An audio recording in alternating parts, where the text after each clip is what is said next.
मैं हूं किशोर अजवाणी। आप देख रहे हैं आज की ताजा खबर। नमस्कार और आपके साथ मैं हूं फराह खान। सुशांत केस में सीबीआई ने 10 घंटे तक बयान दर्ज किए हैं। आईएएस अधिकारी राजीव कुमार ने चुनाव आयुक्त नियुक्त किए गए हैं। एक्टर सुशांत सिंह राजपूत की ऑटोप्सी रिपोर्ट की जांच के लिए सीबीआई ने एम्स के डॉक्टरों की एक टीम बनाई है। इस टीम में एम्स के 4 डॉक्टर शामिल हैं।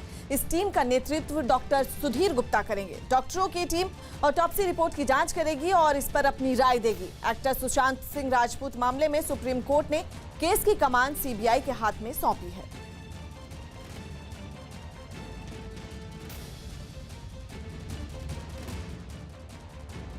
सुशांत केस में सीबीआई ने एम्स में ऑटोप्सी रिपोर्ट पर राय मांगी है और डॉक्टरों की ये टीम ऑटोप्सी रिपोर्ट की जांच करेगी और इस पर अपनी राय देगी। आपको बता दें, एक्टर सुशांत सिंह राजपूत मामले में सुप्रीम कोर्ट ने केस की कमान सीबीआई को सौंप दी थी और सुशांत केस में जांच तेज हो चुकी है।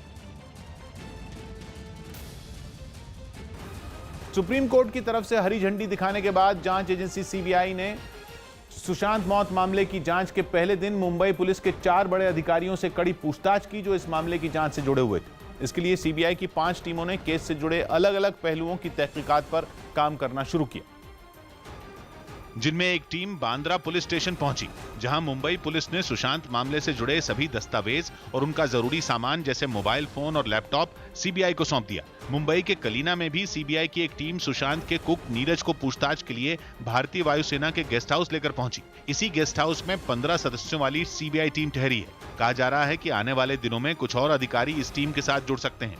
डीसीपी ऑफिस के ठीक बगल में पुलिस स्टेशन है, बांद्रा पुलिस स्टेशन, जहां पर मामला रजिस्टर हुआ था। जो इन्वेस्टिगेशन ऑफिसर हैं वो इस पुलिस स्टेशन में है, उनके आयोग के पास पहुंची है। जांच के पहले दिन सीबीआई सुशांत के बांद्रा वाले घर भी पहुंची। इसके अलावा सीबीआई ने दीपेश सावंत से भी पूछताछ की, जो सुशांत सिंह का करीबी बताया जाता है। और ऐसा भी कहा जा रहा है कि वो सुशांत की मौत वाले दिन बांद्रा के घर में ही मौजूद था। खबरें हैं कि सीबीआई की उन सभी लोगों पर नजर है जो मौत से पहले सुशांत के साथ थे। इनमें सिद्धार्थ पिठानी और संदीप सिंह भी शामिल हैं, जिनसे मुंबई पुलिस ने भी लंबी पूछताछ की।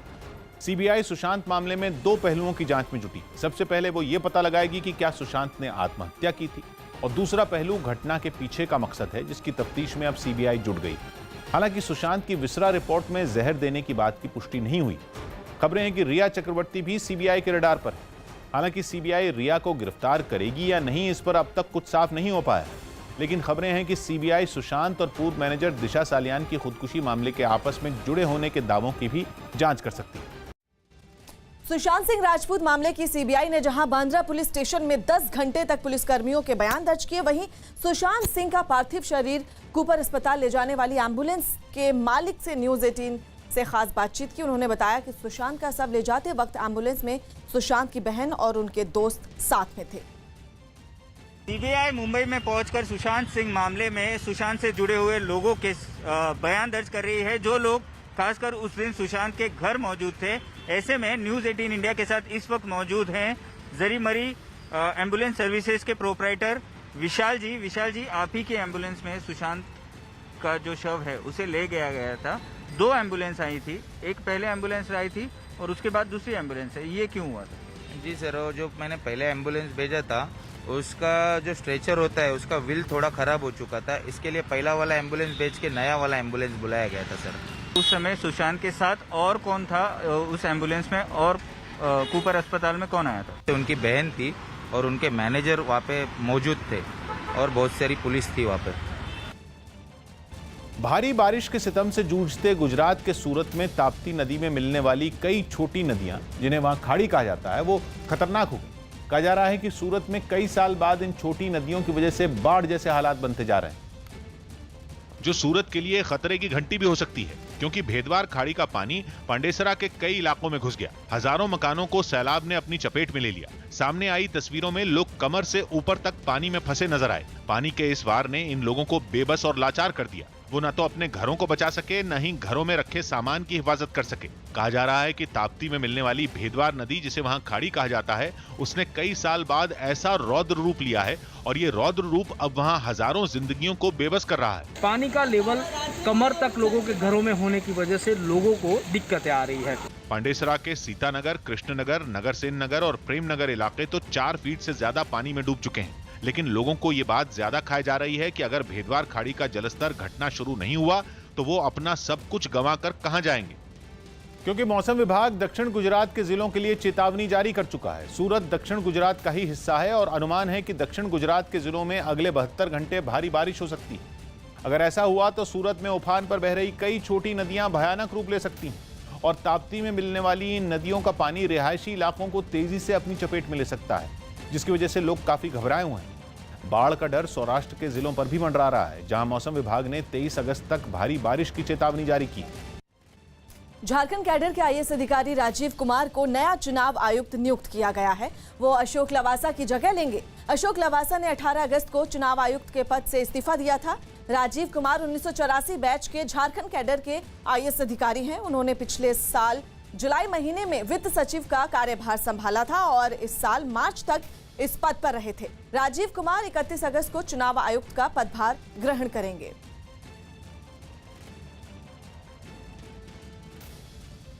पश्चिम बंगाल के मुर्शिदाबाद में टीवी देखने, जुआ खेलने और शराब पीने से रोकने के लिए जारी फरमान के प्रचार में लोग कोरोना के नियम भूल गए। बताया गया कि मुस्लिम आबादी वाले इस इलाके की एक पंचायत ने संगीत सुनने पर भी पाबंदी लगा दी और इसकी जानकारी देने के लिए सैकड़ों लोग बेपरवाह होकर इलाके की गलियों में निकल पड़े। जुलूस की शक्ल में निकले ये लोग कोरोना के खतरे से अनजान नजर आए। इनमें ज्यादातर लोगों ने मुंह पर मास्क लगाना भी मुनासिब नहीं समझा।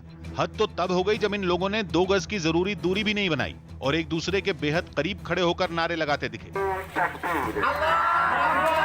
जुलूस में निकले लोगों ने नशे का इस्तेमाल करने वालों को जुर्माना भरने की भी चेतावनी दी। ग्रामटाके शांति रखार जन्य এই আন্দোলনটা। बताया गया कि जो लोग गांव की पंचायत की बातों को नहीं मानते उन पर सख्ती भी बरती जाती है। पाकिस्तान और चीन भारत के खिलाफ साजिश रचने से बाज नहीं आ रहे हैं। चीन दौरे पर गए पाकिस्तान के विदेश मंत्री शाह महमूद कुरैशी ने चीन के विदेश मंत्री के सामने कश्मीर राग छेड़ा, जिसे चीन ने भारत और पाकिस्तान के बीच का मामला बताया। हालांकि वो यहां भी चालाकी दिखाते हुए पाकिस्तान का पक्ष लेता दिखा और कश्मीर मुद्दे को संयुक्त राष्ट्र में सुलझाने की वकालत की। वहीं पाकिस्तान ने ताइवान, हांगकांग समेत कई मुद्दों पर भी चीन का समर्थन किया, जबकि चीन ये जानता है कि कश्मीर भारत का अटूट अंग है। इसके बावजूद वो अपनी चालाकी दिखाने से बाज नहीं आ रहा।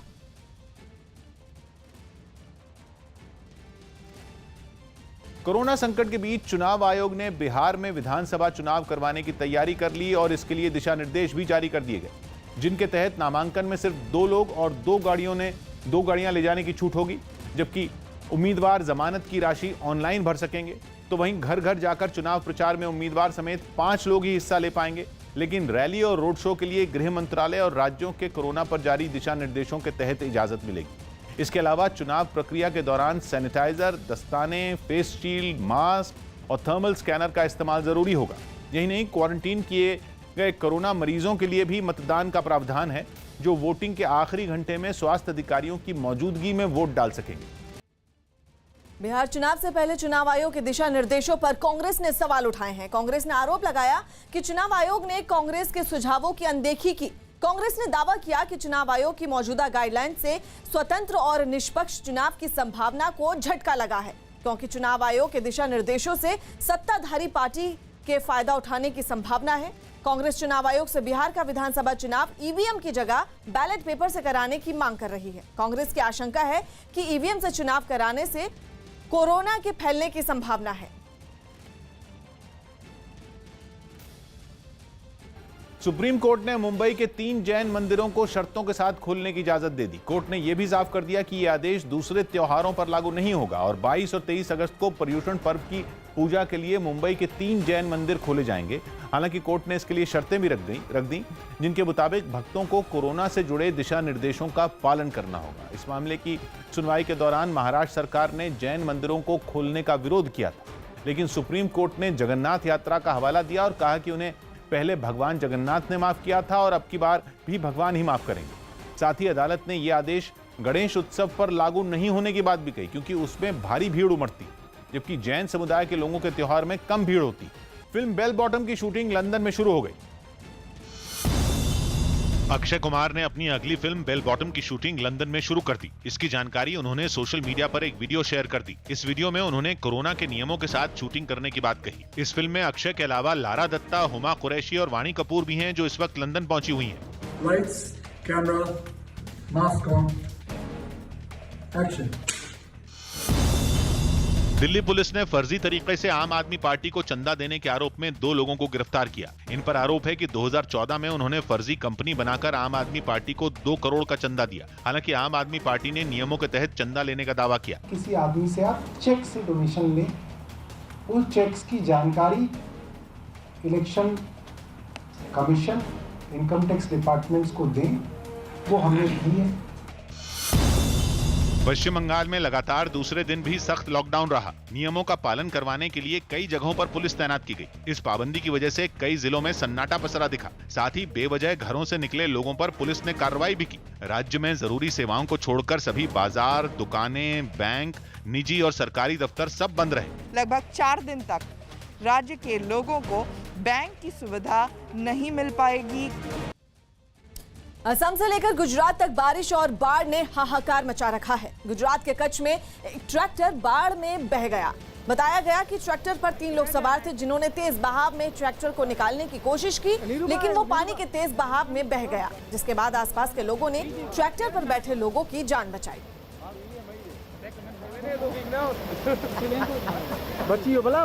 गुजरात के कच्छ की तस्वीर हम आपको दिखा रहे हैं, जहां पानी के तेज बहाव में ये ट्रैक्टर फंस गया। आप देखिए, पानी का बहाव आप देखकर अंदाजा लगा सकते हैं कि कितना तेज है, लेकिन गनीमत ये रही कि आसपास के लोगों ने ट्रैक्टर पर सवार लोगों को सुरक्षित बचा लिया।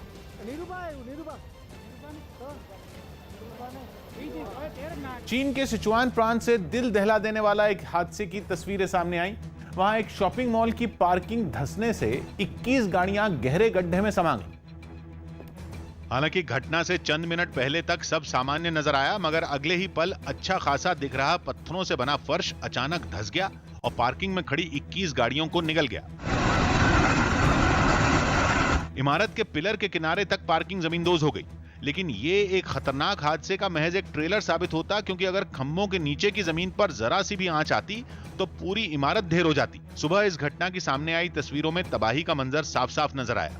रात को हुए गड्ढे ने तालाब की शक्ल ले ली। उसमें फंसी गाड़ियों को निकालने के लिए क्रेन बुलाई गई। साथ वाली सड़क पर भी बीचों बीच मोटी दरार दिखी। बताया गया कि हादसे में 500 वर्ग मीटर का हिस्सा धंस गया, जिसके बाद गड्ढे के पास बैरियर लगाकर सड़क का एक हिस्सा बंद कर दिया गया। सुशांत सिंह राजपूत मामले की सीबीआई ने जहां बांद्रा पुलिस स्टेशन में 10 घंटे तक पुलिसकर्मियों के बयान दर्ज किए, वहीं सुशांत सिंह का पार्थिव शरीर कूपर अस्पताल ले जाने वाली एम्बुलेंस से मालिक न्यूज 18 इंडिया ने खास बातचीत की। उन्होंने बताया कि सुशांत का शव ले जाते वक्त एम्बुलेंस में सुशांत की बहन और उनके दोस्त भी मौजूद थे। सीबीआई मुंबई में पहुंचकर सुशांत सिंह मामले में सुशांत से जुड़े हुए लोगों के बयान दर्ज कर रही है, जो लोग खासकर उस दिन सुशांत के घर मौजूद थे। ऐसे में न्यूज 18 इंडिया के साथ इस वक्त मौजूद हैं जरी मरी एम्बुलेंस सर्विसेज के प्रोपराइटर विशाल जी। विशाल जी, आप ही के एम्बुलेंस में सुशांत का जो शव है उसे ले गया था। 2 एम्बुलेंस आई थी, एक पहले एम्बुलेंस आई थी और उसके बाद दूसरी एम्बुलेंस है, ये क्यों हुआ था? जी सर, वो जो मैंने पहले एम्बुलेंस भेजा था उसका जो स्ट्रेचर होता है उसका व्हील थोड़ा ख़राब हो चुका था। इसके लिए पहला वाला एम्बुलेंस भेज के नया वाला एम्बुलेंस बुलाया गया था सर। उस समय सुशांत के साथ और कौन था उस एम्बुलेंस में, और कूपर अस्पताल में कौन आया था? उनकी बहन थी और उनके मैनेजर वहाँ पे मौजूद थे और बहुत सारी पुलिस थी वहाँ पे। एमपी के इंदौर में गहनों की एक दुकान में घुसे बदमाश ने दुकानदार की आंख पर मिर्च का पाउडर झोंककर गहने लूटने की कोशिश की। बताया गया कि ये बदमाश गहने खरीदने के बहाने दुकान में पहुंचा